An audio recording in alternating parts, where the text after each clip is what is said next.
Wait. What's Elizabeth. Not Elizabeth. So, we did level 1. This was 6 count, was our last class.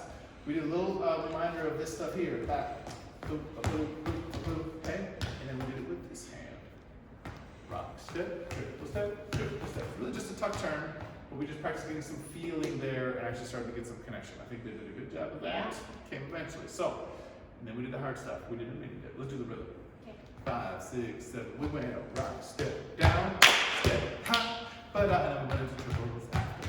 So if we count to 6 2 times, you can see the mini dip is a 6 count, and it just spills over into the next 6 count. 6, 7, 8. 1, 2, 3, 4, 5, 6. 1 and 2, 3, 4, 5, and 6. We put that together with this step right here to have 1, 2, 3, 4, 5, 6. 1 and 2, 3, and 4, 5, and 6. That right there is your mini dip. Leaders, if you want to go the other way, you can. Rock, step, hey, ooh, ha, ba, ba, and that was it. Oh yeah.